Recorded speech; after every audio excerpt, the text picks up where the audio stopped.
Usi Sulistiawati, Billy Syahputra hingga ratusan santri hadir di pengajian 7 hari Vanessa Angel dan Bibi Ardiansyah, beri doa terbaik.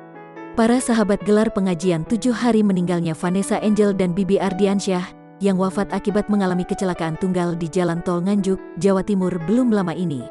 Pengajian 7 harian itu digelar di Gedung Tribrata, Kebayoran Baru, Jakarta Selatan, Rabu, tanggal 10 November tahun 2021 malam. Dalam acara ini, ada Billy Syahputra dan Usi Sulistiawati yang didapuk untuk memberi sambutan. Selain itu, ratusan santri juga hadir dalam acara tersebut.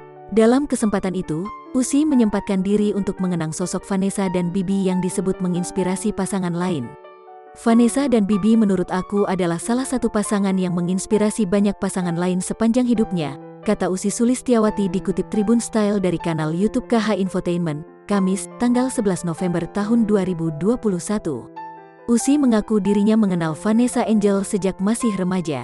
Bahkan setelah Vanessa menikah dengan Bibi, Usi masih sering berkomunikasi dengannya. Kalau kenal Vanessa sudah cukup lama ketika Vanessa masih umur belasan sampai ketika mereka menikah aku juga terus berkomunikasi dengan mereka, ujarnya menambahkan. Walau pertemanan mereka jarang tersorot kamera, istri dari Andika Pratama itu memastikan hubungan Vanessa dan Bibi menjadi inspirasinya. Aku tahu banget hubungan kita tidak melulu harus tersorot oleh kamera kanan-kiri, tapi yang pasti hubungan Vanessa dan Bibi sangat menginspirasi aku dan Andika, lanjut Usi. Mengakhiri ceritanya, Usi kemudian mengajak semua untuk mendoakan Vanessa dan suami. Kepergian mereka berdua mengagetkan seluruh Indonesia karena begitu cepatnya tapi balik lagi ini kehendak Allah SWT. Kita hanya bisa mengikhlaskan, kita hanya bisa mendoakan yang terbaik. Semoga Allah mengampuni semua dosa-dosanya, menempatkan Vanessa dan Bibi di surganya, pungkas Usi.